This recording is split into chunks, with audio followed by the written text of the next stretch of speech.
Hi there, my name is Flavio and welcome back to Dream at Mullet. So today I'm going to show you the entire process of creating the Phurba from Uncharted 2 and also the display base.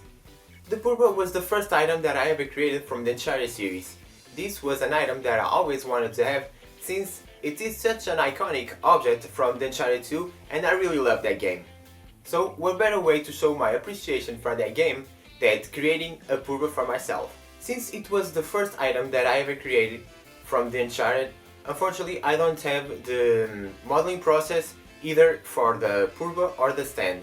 Because back then I never thought of creating other iconic objects from the Uncharted series, let alone creating an YouTube channel dedicated only to Uncharted props. I was so over the moon about how real the Phurba and the stand were that I never stopped creating other objects from the Uncharted.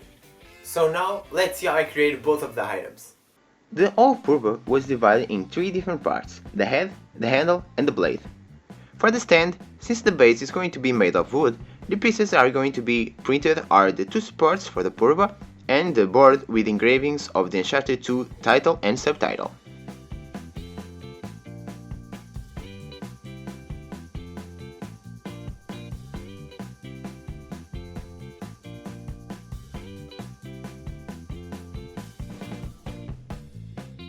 With all the three parts of the Phurba 3D printed, I decided to add a few things to make sure that all the parts were real secure and the Phurba felt like just one piece. So, to recreate that, I drilled either the bottom or the top of that part. After the hole was created, I filled it up with PVA glue. What was great because it acts like a glue to stick together all the parts and gives a real nice weight to the Phurba.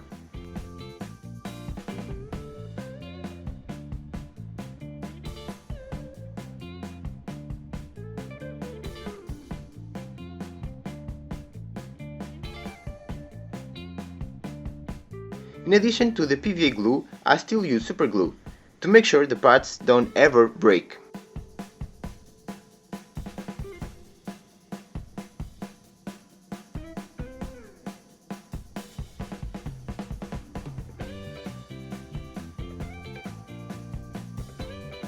When the Phurba was fully assembled, I applied 2 layers of Rust-Oleum primer, and when the primer was completely dry, I moved to paint with the final color of gold.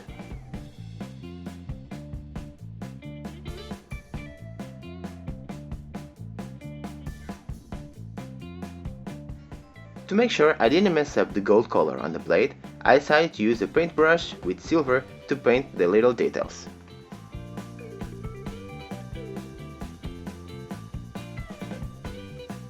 To add the old and aged look, I used some shoe polish and just brushed it all over the Phurba. Then, while the shoe polish didn't dry, I just used a sponge and cleaned a bit, leaving only the shoe polish in the little cracks and making all the details on the Phurba to stand out.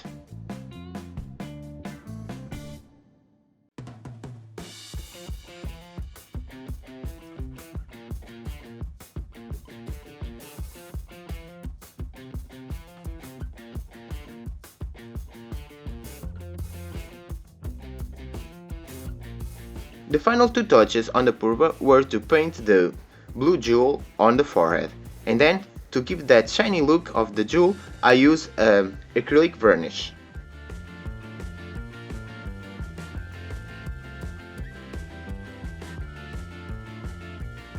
For the stand, the first thing I did was to mark down the dimensions of the base, which are 9.5 cm in wide and 34 cm in length. The material I chose was the MDF because it gives a nice weight to the base and it's easy to cut and to make the stones engravings. To smooth the edges off, I use an electrical sander to make the job easier and also faster. When all the edges were smooth, I used a Dremel tool to create the stone effect. I did some research before creating this pattern though, because I wanted to give the look of cracks on the stone, which happens naturally, and the random effect is hard to recreate.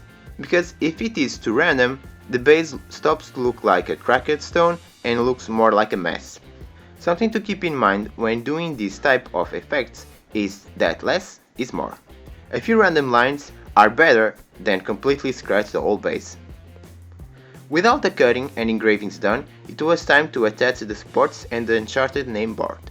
First, I put the Phurba on the two supports to make sure they fully support the Phurba, making it perfect balanced. Then I made two marks on the board and proceeded to drill some holes where the screws are supposed to go, to fully attach either the supports and the Uncharted board to the base.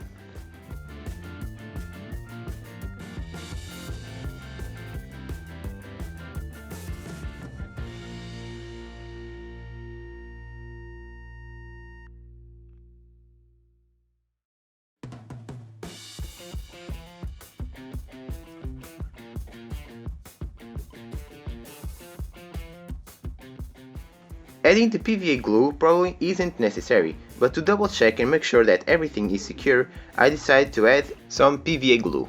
Adding the PVA glue probably isn't necessary, but to double check and make sure that everything is secure, I decided to add it anyway. With the supports in place, I just added to tighten all the screws and the base was completely assembled.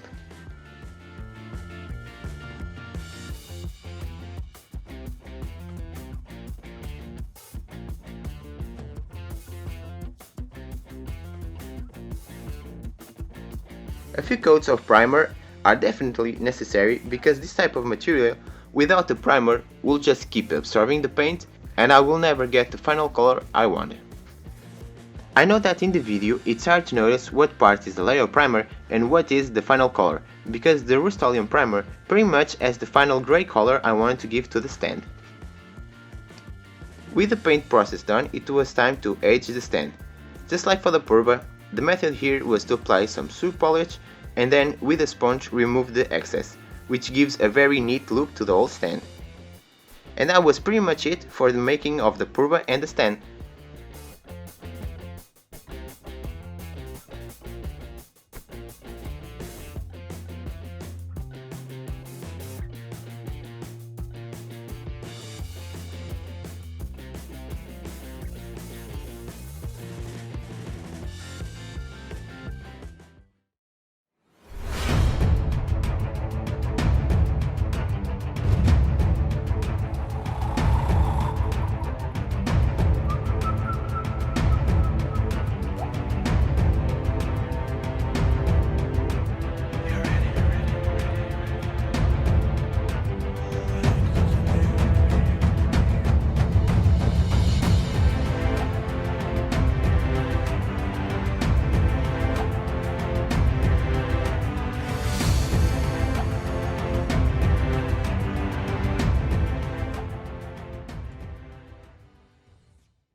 I want to say thank you to all of you who keep watching my videos, leaving amazing comments and feedback on how I can improve my work on both of the props that I create and also in this type of videos where I show the entire creation process. I want to give also a big shout out to the Etsy community for being so supportive of my work and making these past 6 months a dream come true, allowing me to create these amazing replicas. So thank you to all of you. I hope I can keep bringing you more content about these replicas that I make. If you enjoyed this video, please consider leaving a like and subscribing to my YouTube channel.